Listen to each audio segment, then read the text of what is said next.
存咗10萬蚊，3年嘅定期啊，琴日到期啦，就想去攞錢翻嚟過年啦。咁但係咧，銀行話剩低200蚊，咁我老豆又話冇可能㗎，我明明係存咗10萬蚊落去嘅喎，咁點解冇咗啊？咁銀行工作人員核實咗之後咧，就同我老豆講啦，咁你嘅餘額咧，的確係剩翻200蚊啦。咁問我老豆咧，你好好咁樣諗下，有冇中間去攞過錢啊？咁我老豆就話冇啊，我存嘅定期，我從來咧都冇攞過一筆錢嘅。咁我老豆就要求銀行俾個答覆啦。你話啦，老人家死慳死抵啊，剩翻10萬蚊，諗住咧放喺屋企唔安全，就放銀行啦，仲可以收翻啲利息。咁但係依家到咗期之後咧，就話剩低200蚊，咁我老豆根本係接受唔到呢一個事實啊！咁即時咧就激到想暈啊，差啲跌喺地下上面。咁後嚟咧，我老豆話打電話俾我啦，咁我去到銀行之後咧，即刻報警。咁警察嚟咗之後啊，銀行嘅領導咧就出嚟了解咗整件事嘅經過。咁發現呢一件事咧唔係咁簡單㗎。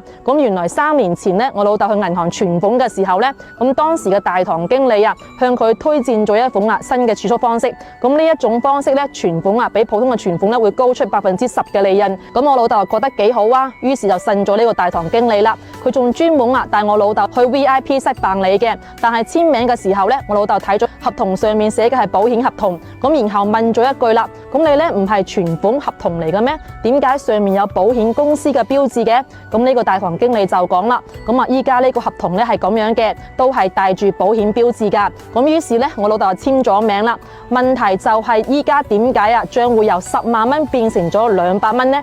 銀行係咪應該俾一個合理嘅解釋呢？咁了解咗呢一件事嘅經過之後，銀行嘅領導同我老豆講啦，咁當時嘅大堂經理咧幫我老豆辦理嘅唔係定期存款啊，而係一筆保險嘅業務啊。咁呢一份保險咧係分為3年嘅，每年咧都會喺呢個賬戶入邊扣費。咁依家咧係3年到期啦，扣剩嘅保費就剩低200蚊。對於呢個結果咧，我同我老豆都接受唔到啊。換轉係你啊，你可唔可以接受啊？我老豆話當時嘅經理咧係從頭到尾都冇講過係保險啊，咁仲話俾我知咧收益係好穩定嘅。如果我係嚟買保險嘅話，我使乜嚟銀行買啊？我嚟銀行就係為咗存錢嘅。但係呢個領導就話啦，依家嘅錢咧的確係剩翻200蚊，然後咧就將當時簽合同攞咗出嚟，問我老豆嘅簽名係唔係我本人嘅？我老豆咧就話係啊，咁的確係我簽嘅。個領導咧就話啦，合同只要係你本人去簽嘅就生效啊，就算你過去法院咧呢一筆錢都係追唔翻嚟噶。咁我老豆當時咧就要求3年前同佢辦理嘅呢一個大堂經理咧出嚟問清楚，